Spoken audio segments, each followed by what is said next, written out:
We are in week 8, semester 2 of the 2020 New Cavalier Reading Society, reading through volume 2 of my commonplace book and answering questions from the quotations.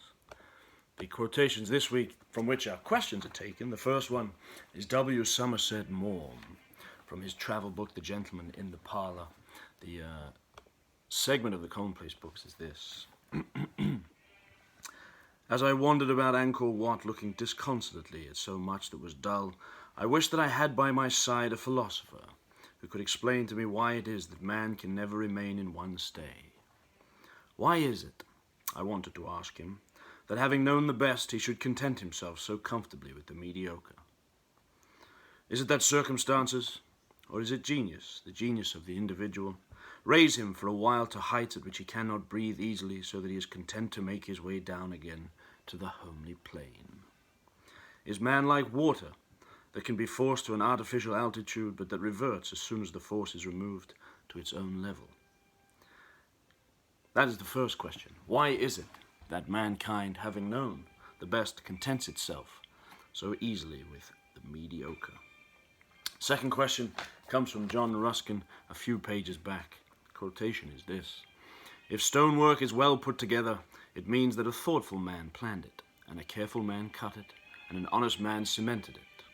If it has too much ornament, it means that its carver was too greedy of pleasure, if too little, that he was rude, or insensitive, or stupid, and the like. So that when once you have learned how to spell these most precious of all legends, pictures, and buildings, you may read the characters of men and of nations in their art, as in a mirror, nay, as in a microscope, and magnified 100-fold, for the character becomes passionate in the art, and intensifies itself in all its noblest or meanest delights. We're also listening to Mahler's second symphony, the Resurrection Symphony, discussing its program. But yes, the Ruskin question translates to, can a thing be considered a work of art that is not a reflection of a human personality? Taken from that quotation. We're also reading Polybius, the 2nd century BC, Greek historian of Rome. When a state has weathered many great perils and subsequently attains to supremacy and uncontested sovereignty, it is evident that under the influence of long-established prosperity, life will become more extravagant and the citizens more fierce in their rivalry regarding office and other objects than they ought to be, etc., etc. For now, stirred to fury and swayed by passion in all their councils, the people will no longer consent to obey or even to be the equals of the ruling caste, but will demand the lion's share for themselves. When this happens, the state will change its name to the finest sounding of all, freedom and democracy, but will change its nature to the worst, mob rule. The question that results from that is there a difference between democracy and mob rule? Is one necessarily a positive, one necessarily a negative? Are you therefore being duped by language, preempted by language?